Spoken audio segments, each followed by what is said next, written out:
So we are in that part of Vivekachudamani where Bhagwan has started the Viveka, the discrimination between the self and the not self. And not self is divided into 5 koshas or sheaths. 3 bodies, gross, subtle, and causal. And these 3 bodies are divided into 5 koshas or sheaths. So we did see the Annamaya, the Pranamaya, and the Manomaya so far. And now we are in the Vijnanamaya kosha, the intellectual sheath. And we started off last time with the description of the intellectual sheath in verse 184. What is the intellectual sheath? It is that the intellect part of the mind, intellect, chitta and ahankara, memory and ego. And along with that, so it is along with the mind or the intellect with the organs of perception. And organs of perception, if you remember, they also went with the mind and they also will go with the intellect, not the gross organs of perception that you see, the fleshy eye or the fleshy ear, but the golakas. In Sanskrit, the term is golaka, means the faculty of seeing, the faculty of hearing, which is not seen. We know, but it's not seen. The gross eye is seen, but the faculty of seeing is not known by anybody else, because you will see a person with perfect eyes, but he may be blind, or the ears up, you can see them perfectly, but he can't hear. So the fleshy ear is there, the fleshy organ is there, but the faculty is not there. So that faculty, which is subtle, it is subtle because only that person knows, that along with the intellect is the intellectual sheath. That is to be understood, okay? The same thing was told even in the mental sheath. That faculty of the sense perceptions along with the mind is the mental sheath, Manomaya kosha. And this along with same five go with the intellect, because they are the organs of perception. They bring in the perceptions which are processed by the mind intellect. Okay, that's why. So that is what is meant by the intellectual sheath. And then in the intellectual sheath also, I told you, is the Chidabhasa, which is the reflection of consciousness. In general, when we study Tattva Bodh and all that, we say that the pure consciousness, pure self, reflects in the mental pool. That's a general term, the mental pool. But the mental pool, as we go ahead, we study that the mental pool is of 4 types. There is the mana, buddhi, chitta, and ahankara. In this mana is grosser than the intellect, than the Vijnanamaya kosha. So Vijnanamaya kosha is subtler, and in that Vijnanamaya kosha is the ego, which is even subtler. Ego, among these 4, ego is the subtlest. Okay, next to it means grosser than the ego, but subtler than the others is the intellect. And then there is the memory, and then there is the mind. So the mind is the grossest. So mind, chitta, then intellect, and then ahankara. So in that ego, so that ego is with the intellect. They are both subtle, the subtlest part of the mental pool. In that happens the reflection of consciousness, which is technically known as Chidabhasa. Chid, abhasa, abhasa reflection, chit, the consciousness. Okay, so this is what accompanied by a reflection of the light of chit. So the intellectual sheath, why this is being specified accompanied? Because intellectual sheath and ego by itself are inert. They are inert. But what happened is now, what happens is the pure consciousness, which is conscious and sentient, reflects in that pool. And because of that reflection, the intellectual sheath as though becomes alive. That's why we say eva. Eva word is very important in Vedanta, as though. Why? In actuality, it is inert. But now it suddenly appears alive. And the ego is there, which is the one that says, I am the one that is doing and I will enjoy. Okay, so that is why it, and then it is endowed with the function of knowledge. Why? Because it's sentient. Why? Because it is a reflection of the consciousness. the reflection will always have what the original object has. If I stand in front of a mirror, the reflection will have the glasses, they'll have the gray hair, they'll have the earrings, they'll have exactly whatever I have. The reflection suddenly can't be without glasses. It will have exactly this. So if the pure consciousness has sentiency, then the reflection has the same thing. It has light, it has knowledge, it has existence, it has Satchit and Ananda.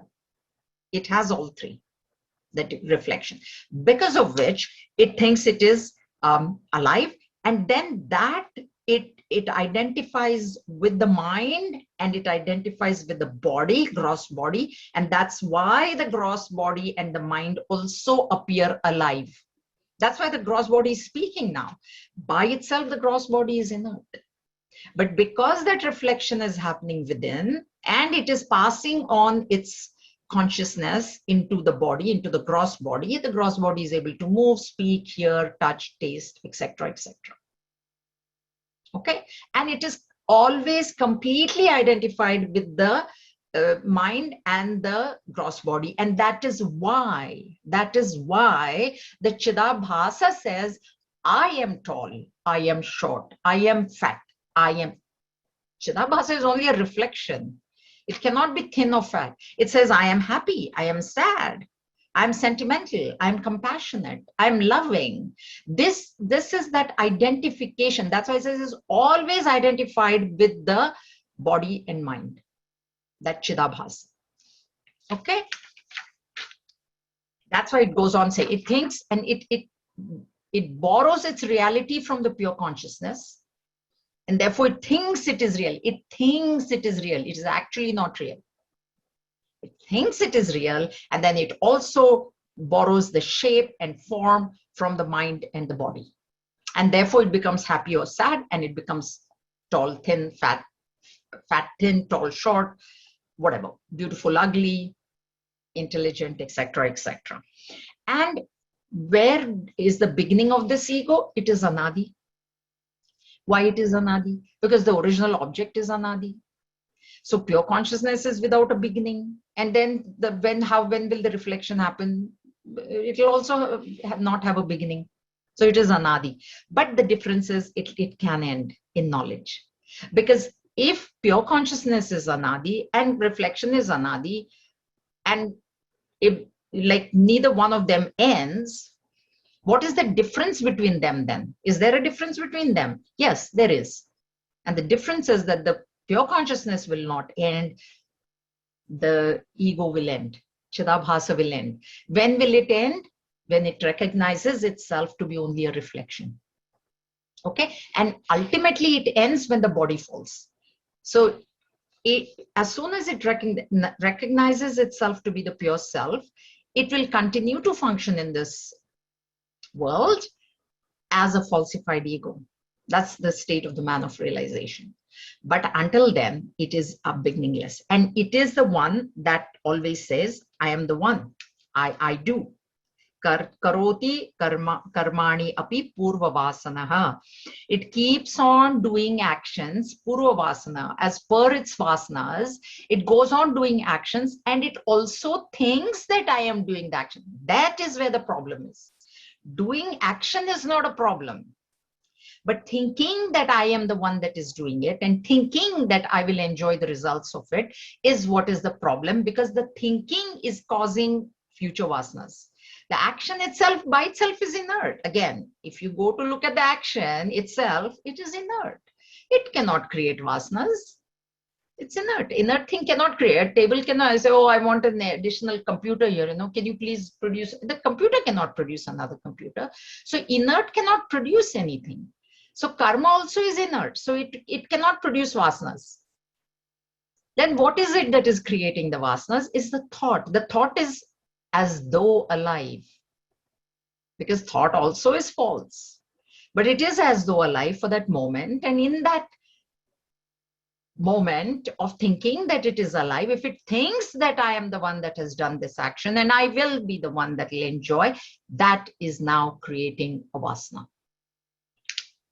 Okay, and then it comes and goes up and down taking birth. And then what happens is when we create all these vasanas, they have to be exhausted. Vasanas have to be exhausted. The result has to be borne by the one who has done the action. So the one that has done the action, this Chidabhasa or Jiva as we would call it, has to take birth. Because how it will exhaust the Vasanas? It needs a body. Chidabhasa needs a body to experience all the Vasanas. So then it will get a body as per its Vasanas, and it goes up and down. Means as per its Vasanas, it could get a Deva Sharira. It could get a heavenly body, or it could get an animal body. That's why up and down. Mortal world is like in the middle. So it could go up, it could also go down. And that's why we must never have the misunderstanding that now that I've got a human birth, I will remain a human for the rest of time. No. It will depend on what sort of actions you have done, what sort of thoughts have gone behind those actions. Because thoughts are going, has there been doership? And that's why the main thing about karma yoga is to give up the doership. So that is where we had completed last time. We go on to 188. Are there any questions so far? Jayanji, I just wanted to ask you one thing. Now, sometimes we find like there are some people who are very, very intelligent, and they're very, like they have a lot of knowledge about many things, and they're like super intelligent. Where does that intelligence fit in? Like, Bhagwan has said like if somebody is like a physicist or a genius. Yeah. Okay, that's fine. That's fine. First thing to know is that Bhagwan himself has said in chapter 7, I am the intelligence in the intelligent. Chapter 7, Bhagavad Gita. So the intelligence is coming from Bhagwan itself. But there are persons who are dull, there are persons who are intellectuals, there are persons who are beautiful, there are persons who are not so beautiful. It's all because of all the kinds of karmas that they have done in the past lives. Whatever we are today, my height, my weight, my looks, my hair, my color of my eyes, my mental, am I very emotional? Am I not very emotional? Am I objective? I'm sentimental. I'm intelligent. Whatever type of intelligence I have, because intelligence is also of different types. See, some people are very intelligent in understanding the outside world, the material world, scientists, right? But we see religious masters, the spiritual masters who have attained realization, they probably have no intelligence in outside matters. Their intelligence is subtle. There is what is known as a subtle intelligence and a gross intelligence. So the gross intellect will grasp outside things really fast. How to make more money, where to invest, what to buy, what not to buy, all those things. So all that is coming from their Vasana pool. All that is coming. And there's nothing wrong in that. If that person recognizes that this is all God's grace, he's okay. But what happens is they think it's me. That is where Chidabhasa comes in. He says, I am intelligent. What has God got to do with it? I worked hard and I got this position. What has God got to do with it? That is where Vedanta steps in. Intellect or no intellect is not that much of a problem, but the taking on the ownership of that being dull or being intelligent, that ownership we are saying don't take. Because that ownership is what is creating further births.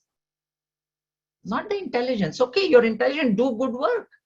And then thank the Lord that you had the intelligence to do that, that work. But most of us don't have this knowledge. So we think it's me. I'm the one that invented whatever, that I invented. But those who are really geniuses, because I think Einstein has said it. And Einstein is, everybody knows Albert Einstein, who is endowed with so many, different inventions and all. He himself has said that we don't even know like as much as, like we only know 1 grain of sand on the whole beach. So a man who is already revered as having had so many inventions is saying that really we don't know anything. That shows his humility. So if that is there, then it's okay. All right. Is that answer your question? It's all coming from the Vasana pool. Whatever is coming from the Vasana pool. Dehadinishta Shrama Dharma Karma Guna Bhimanam Satatam Mameti Vijnana Kosho Yamati Prakashaha Prakrishta Sannidhyavashat Paratmanaha Ato Bhavate Shopadhirasya Yadatmadhi Sansarati Brahmena. Identifying with the attributes of the order of life, their duties and functions, which actually belong to the body, it considers them as its own. The Vijnanamaya Kosha is extremely radiant because of its nearness to the Supreme Self. It is a superimposition on the self, which, when it identifies with it, suffers transmigration through delusion. Brahmena, last word, delusion. So this whole thing is a delusion. What is a delusion? So that starts with the first line. Dehadi nishtha shrama dharma karma. Dehadi nishtha is what comes from stha dhatu. Nishtha is staying fixed in something. We have dharma nishtha, karma nishtha. Nishtha means staying, being fixed in one thing. Now, deha adi nishtha, this Vijnanamaya Kosha, which means the Chidabhasa, is staying in Deha Adi. Deha Adi means all the three bodies. Deha Adi. Adi is etc. Deha is singular. So body etc. Body etc. means what? What is more? There is the gross body, there is the subtle body, and there is the causal body. So in this, it is very well established. That's what the earlier verse also said, that it is identified, constantly identified with the BMI, as I would say, or BMI and V. The V is the causal body. In the chart, it is the V. So it's nishtha, it's faith, it's support, its support is this body. So it holds on to the body. Now, when it holds on to the body, then it thinks shrama. So shrama is work, work is duty. So it thinks, is it not my duty to look after my children? Is it not my duty to look after my family? Is it not my duty to look after my grandchildren? So it's my duty, so I have to do it. So it's identified with the body. It is saying that. Then dharma, I'm a Brahmin, I'm a Kshatriya, I'm a Vaishya, I'm a whatever, So because all these things are belonging to the body. Why are there children? Why do I say these are my children? Because I am identified with the body. Think about it. If I was not, it's the body that has given birth to the children. And because I think I am the body, they become my children. Then their children become my grandchildren. Then I have the delusion.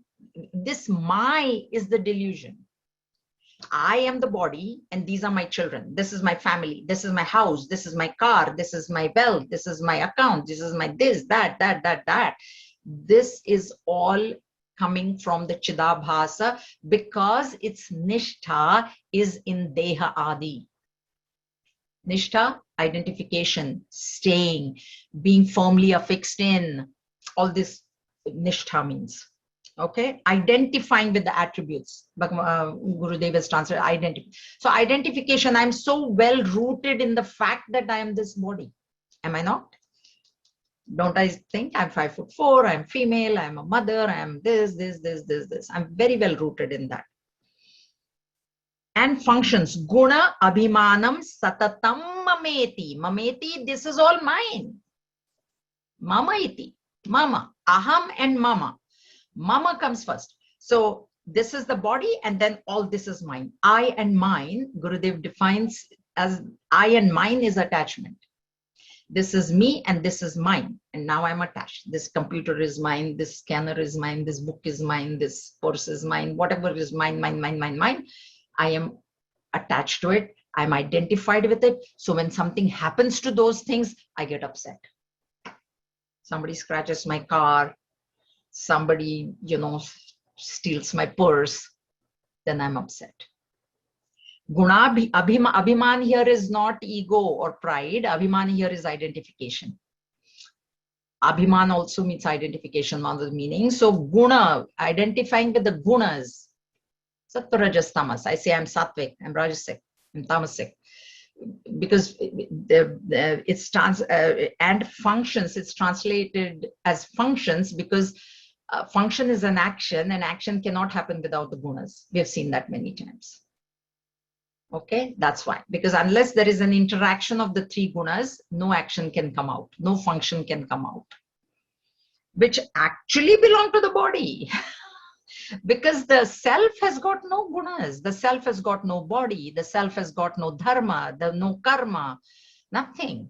But this Chidabhasa, identifying its nishtha being in the body, it says that yes, I am, this is my duty, this is my function, this is my home, this is my car, everything. It considers them as its own. This is mine, this is mine, this is mine, mameti. Okay, don't we do that? Don't I say this is my house, my car, my this, my that? The Vijnanamaya Kosha is Vijnana Kosho Ayam iti prakashaha is extremely radiant. Why? Because of its nearness. Why? Nearness means what? That is where the reflection is happening. If you keep a bucket of water and exactly where the reflection is happening in the water, that will be the brightest spot.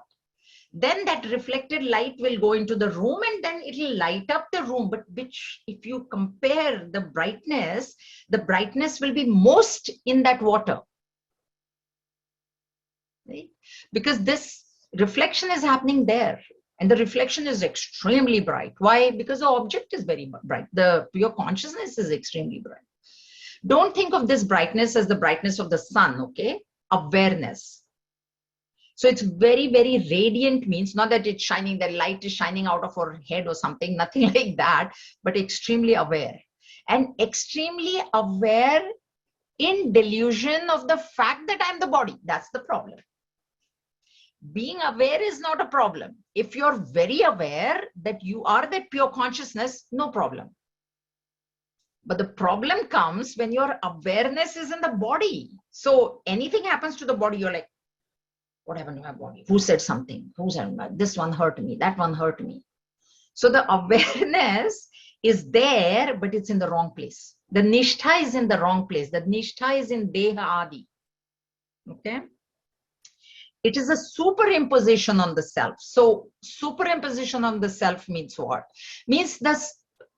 Again, my little rope and snake. It is actually a rope, but I see it as a snake. So I want to show you this picture. This is a book that I found. It's Vivekachudamani. So see this picture, how beautifully they've shown it. There is a rope and see half part is rope. And look at this half part. It appears as a snake. There is light falling on this part of the rope and this part is semi-darkness. So it appears like a snake. Can you see that? This is what we are doing. This Chidabhasa is nothing but the pure consciousness. I, where I say I, that I is actually the rope. It is actually the pure consciousness. It is actually Brahman. It is actually Atman. But because of delusion, I say, I am body, I am mind. I don't say I am body. Literally, I don't say, but you know what I say? I'm 5'4", I'm Jaya. This is my space. You hurt me. I'm very sentimental. I'm very emotional. That is what is telling us.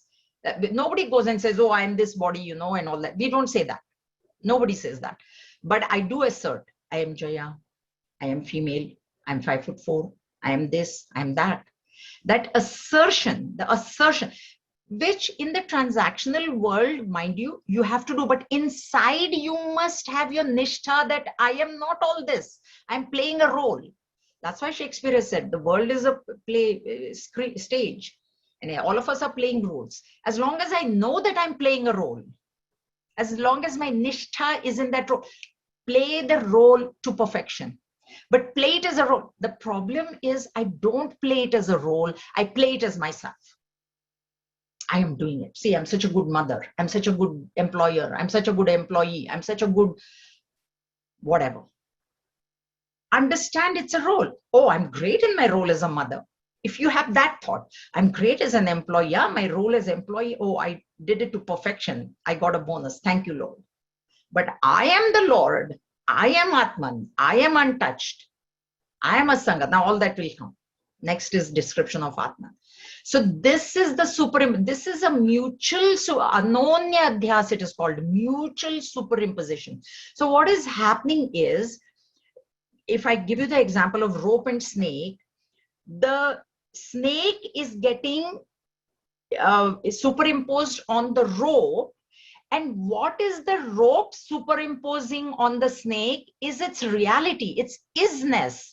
See, this is a rope, okay? And now I'm saying, when I look at this part, I'm saying this is a snake. Okay, so what has happened is this is has remained the same, but the rope is become snake. So the snake is superimposed on the rope. Okay, that is one superimposition, but we are saying it is mutual superimposition. Mutual means what? Means one from this side, one from this side. So the snake is being superimposed on the rope, then the rope also has to superimpose something on the snake. Only then it will become mutual. Otherwise, it's not mutual. So the rope is giving its reality to the snake, because I'm saying this is the snake. So the isness is coming from the rope. The snake is coming from the snake vision. This is how this mutual superimposition is happening. So here also, what is happening with us is that the height, the weight, the shape of the body, the emotions of the mind are getting superimposed on the self. And then what is the self giving all this is reality. The reality is coming from the self. The height and weight and form and name and form is coming from the inert matter, which is what? Inert matter is body, mind, intellect, all is inert matter. It is matter. Ego is also matter. Matter is always inert. So the shape, the name and form from the inert is getting superimposed on the reality, and the reality of the reality, the truth of the reality is getting superimposed on matter. That way I feel this body is real. It is really 5'4". It is, I'm really sentimental. I'm really emotional. The reality is coming from the self. The name and form is coming from there. This is how this anonya dhyasa or mutual superimposition is happening. And now the ego thinks I am very real and I'm the one that is doing and I'm the one that will enjoy. And this whole thing is a delusion, which when it identifies with it, suffers transmigration through delusion. So when the identification, when the nishtha is with the body, and I have then taken care of the body and taken care of my mind, and and then I want more and more desires and more happiness, all that. In all that, I have created more and more vasanas. And when I create more vasanas, there is but no choice than to take birth. There's no choice. We don't have a choice. See, in Bhagavad Gita, when we come to chapter 4, Bhagavan will say, Bhagavan also took birth. But Bhagavan's birth was out of choice. He chose. He chose the time of birth. He chose the womb. He chose the circumstances. He chose the time. Sri Ram chose 12 o'clock in the afternoon. Sri Krishna chose 12 o'clock at night. They were keeping my Maya under my control. I take birth. This is what Bhagavan says in Bhagavad Gita. With us being under the control of Maya, we take birth wherever our vasanas are. We have no choice. We have no choice. Why? Because those are the types of actions that we have done. We have lost our choice. We have no choice. So if you want to get out of this, then you need to start thinking, start doing viveka, start doing vichara, discrimination. Okay, any questions? Very important part this is. This is the whole book. Vivekachudamani is going to do Vivek till you basically really understand it. Now he goes into Atman. By how he went, see, Annamaya, Pranamaya, Manomaya, Vijnanamaya, and now Atman. Right? This one is prose. Yoyam Vijnanamaya Praneshu Hridi Svuratyayam Jyotihi Kutastha Sannatma Karta Bhokta Bhavati Upadhistaha. The Atman, which is knowledge absolute, shines within the pranas in the heart. Though it is immutable, it becomes the doer and the experiencer because of its superimposition, the intellectual sheath. So the Atman here, Gurudev has given heart means love. So earlier part of this verse is a statement. So it is in the heart doesn't mean it's in the physical heart. That's one thing to be understood. The heart is like, it is the core organ in the body. And so in the heart should not be taken as a physically being in the heart, though it is always Upanishad describe it as being in the cave of the heart. Many Upanishads, we have heard that Atman is in the cave of the heart. The reason for that is Upanishad wants us to look within our own heart. Upanishad does not want us to look outside for that Atman, because Upanishad only says Atman is all pervading. So the question can arise, okay, it's all pervading. It's in the chair, right? We have to say yes. We cannot say no, Atman is not there. Okay, then I'll meditate on the chair. That is wicked logic. So that we don't have this misconception that if it's all pervading, why can't I meditate on the tree? Why can't I meditate on her, or him? Atman is there too. So let me just, no. That's why it is said Atman is in the heart. Generally in spirituality, they say there is a spiritual heart on the right side. The physical heart is on the left side of the body. The spiritual heart is on the right side. And here Gurudev says heart means love. So if you have love for Atman, or Atman is of the nature of love, and that's why it is said like that. And it shines within the pranas. In the sense, it's because pranas is the first where there is activity. I told you in the koshas, Annamaya kosha has existence, Pranamaya kosha has existence and activity. That activity, existence is also coming from pure consciousness, but activity also is coming. So that's why it shines in the pranas, because it is because of the pranas that there is movement of the body, and that movement then is attributed to life. See, a person is talking, moving, etc. Or if you want to, see, oh, is this person sleeping or is he really dead? Then this is what you're going to do. Feel the pranas. So that's why this is what is being said. So not that it is only in the pranas, or it's only shining through the pranas and nowhere else. It is actually shining through all the koshas. Kutastha, immutable, this kuta word, kutastha, stha is again staying. Kuta is, it's anvil. It's kutastha. Kuta means anvil or hub. So, the anvil of a blacksmith has an anvil, or even the goldsmith has one. So there is a piece of iron, a block of iron, which is steady, which doesn't move. And on that, they will shape the other instruments that they want to make, or ornaments. So it doesn't move. Kutastha means the one that doesn't move. And Atman doesn't move. Why? It's all pervading. Where will it move? Does space move? Do you think space moves? Space can't move. Why? It's everywhere. Where will it move? See, you can move to a place where you're not there. I can now go from here into the bedroom because I'm not there in the bedroom. This body is not there in the bedroom. But can the space from here move to the space in the bedroom? There is space here and there's space in the bedroom. That way, this Atman is immovable, immutable. Or the hub of the wheel, the spokes are there, and the rim is there. So the wheel moves because this hub is holding onto all the spokes, and that is how the wheel moves forward or backwards. So that way it is kutastha. So it is at the center of all the activity, all the thoughts, everything. It means what? Means no activity, no thought. can come without the presence of the pure consciousness. And the pure consciousness is present in all bodies, okay? Animal, plant, everywhere, as the reflection. As the reflection. In the plants, animals, there is a reflection, but in the plants, it is existence only.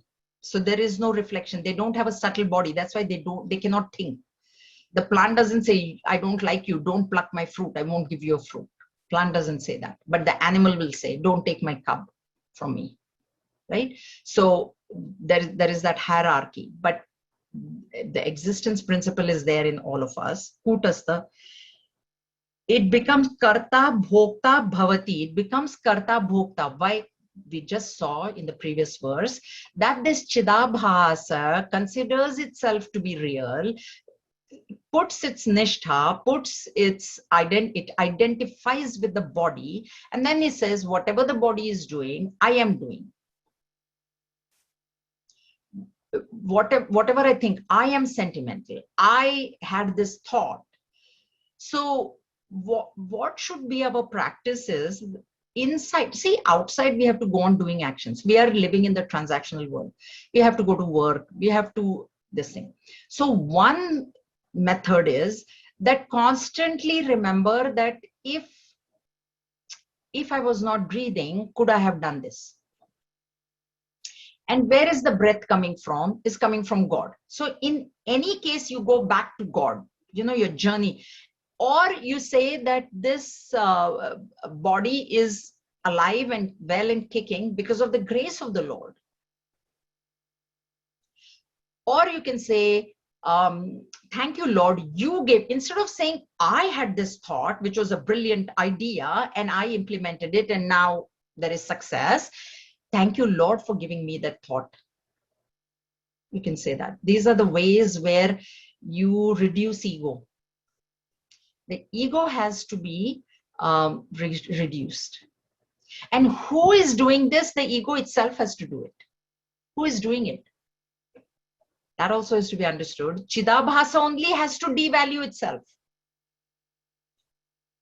Because there is only Chidabhasa who is doing all this talking. So the Chidabhasa must come to understand that I am doing this because of the pure consciousness. I have no reality of my own. We had, before the summer holidays, we had this discussion on this world is a dream. It's not that the world is unreal, and some people couldn't grasp that idea, but it's not that the world is false. The world is false, but the one who is experiencing the world also is false. That is deeper Vedanta. That is deeper Vedanta. So Chidabhasa, now Chidabhasa who is experiencing the world is false. Whatever that Chidabhasa is experiencing, how can that be real? How can that? This is the thought that should come. So when I say that I'm very intelligent, Are Baba, that I only is false. How come that intelligence became real? This is a very deep thought. That is Viveka. That is the actual Viveka between Atma and Anatma, the highest discrimination. So, Upadhista means identifying with the matter equipments, with BMI. It says I'm the doer. This is what we are being told. So when we are being told, and we are also being told at the same time that this is delusion, what should be our practice? What should be my practice? I am not the doer. I am not the enjoyer. That should be my practice. I have to practice it. That's what we'll now see in chapter 2 on Sunday. The characteristics, the goal has been given. I want to become like the man of realization. So I should imitate him or her. As you think, so shall you become. If you go on thinking that you're a doer, you will become the doer. And okay, fine, then keep doing over births and births and births. Keep doing and keep enjoying, and then keep doing. Same thing, birth, death, birth, death, birth, death, birth, death. Okay, do you want to get out of this? That's why we are studying all this knowledge, is to get out of that. Then what you have to start practicing is, I'm not the doer, I'm not the doer, I'm not the doer, I'm not the doer. So by saying I am not the doer, the ego, the chidabhasa, the jiva is devaluing itself. Not only the world should be devalued, it should devalue itself. I should devalue myself. Because right now, I think I am the ego. I don't think I'm pure consciousness. So as long as that thought is strong, it's not devalued, I will not come to recognize myself as the pure consciousness. Okay? So though it becomes the doer and because of its superimposition, we saw the superimposition happening, the mutual superimposition, that is what is happening. Swayam parichedamupetya buddhehe tadatmya doshena param rishatmanah sarvatmakasannapi vikshate swayam swata prathaktvena mrudo ghataniva. This Atman, although it is the self in every existing thing, assumes the limitations of the intellect, and wrongly identifying with this entirely false entity, it considers itself as something different, like the mud pots from the mud of which they are made. So the example, this is also a very common example. It is from Chandogya Upanishad, actually, originally. So the mud pots, same thing with ornaments also. The mud pots are, one is saying, I'm big, I'm small, I'm tall, I'm this, but without recognizing the fact they're all mud only, na? That they forget. Or the ornaments, I'm bigger than you, I'm necklace, I'm bigger than your stupid little, you're just a stupid little earring, you're a stupid little ring, but I'm a bangle, I am so bigger than you, than a finger ring, right? Are both of you are gold only the forms big and small. So this was Swayam Parichedam Upetya Buddhehe. The self is present in all the existing things, has been said, okay? And what is existing is also trees, and what is also existing is stones. Please remember. So that's why there is the existence principle even in the stone, the mud, the dirt, the garbage. I remember Guruji telling us, if anybody comes and asks, a student, he was lecturing the students, asked brahmacharis, he said, if anybody comes and asks you, you say God, your God is everywhere, the Westerners, and they ask you, do you think God is in the garbage? You say, yes, my God is in that garbage also, because the garbage is existing. It is the existence principle. It is not the garbage. It is the existence principle in that garbage, which is my God. Tell them that. So that conviction you must have. You must have. That this Atman is there in every existing thing. But there is a big but there. And it's unlimited. Okay, it's unlimited, it's all pervading, unlimited, but now it assumes the form of that which is the identification is happening through Chidabhasa. Please understand. See, the pure consciousness has no choice but to reflect wherever there is a subtle medium. It has no choice. Like the sun is shining on the beach, the sun will shine, reflect in the shell. It will. Is there a choice? The sun cannot say. Sun is choiceless. It's choiceless existence. Pure consciousness is choiceless existence. So wherever there is a subtle mental pool, it'll reflect. It'll reflect. So that's why Bhagavan says, Nirdosham hi samam Brahma. Brahman is nirdosh. Now what can it do? Its nature is to reflect. So wherever there is a subtle pool, it will reflect. That's why it's nirdosha. And why samam? Because it doesn't say that I don't like this person, I will not reflect that. Does the sun say that this guy is robbing the bank, why should I shine on him? And this person is doing satsang, I should shine more on him. Sama, equanimity. So Bhagwan is also like that. Atman is also like that. Sun doesn't say. Sun will shine. That is its nature. So its sun is always nirdosha. So just because a robbery happened or a crime happened in sunlight, Who is blaming the sun? Why did you shine? It's your fault. You shined, you gave light. That's why this guy could do all these wrong things. Nirdosh. Nirdosham hi samam brahma. Remember these little phrases. Don't have to remember the entire Gita, you know. These little phrases, if you remember and bring them to your mind, life will be easier. So what is happening is, it is nirdosha and it reflects. Now that reflection now identifies. And then it says, I am this, I am that, I am this thing, wrongly identifying with this entirely false entity. What entity? BMI is false. BMI is only false. Now think about it. This world is real. Can the world be real? People get upset, you know, when we say these things, but I'm not saying it. Shastra is saying it. It considers itself as something different. That's why the Chidabhasa says, I am intelligent and you are not. Like the pot, I am tall, you are not. Like the wave, I am big wave, you are small wave. Forgetting that they are both water, forgetting that they are both mud, forgetting that it is the same Atman which is within me and within him. I say, I'm intelligent, you're dull. I'm beautiful, you're ugly. I'm tall, you're short. I'm thin, you're fat. I'm good, you're bad. Everything, everything. I'm sentimental, you're not. I have a lot of compassion, you don't have any compassion. Forgetting that we are both Atman and nothing else. Itself as a way, like the mud pot. Sarvatmaka sannapi vikshate swayam. It considers itself to be different. So that's why we consider ourselves to be all different from everybody else.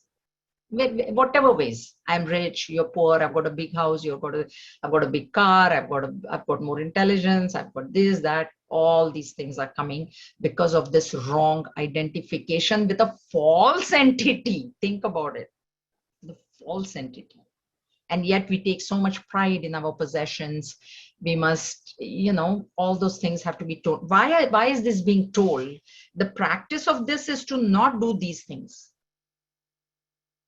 In the transactional world, of course, you have to be identified with the body, and of course, you have to do your work. But inside, you keep that in mind. Okay?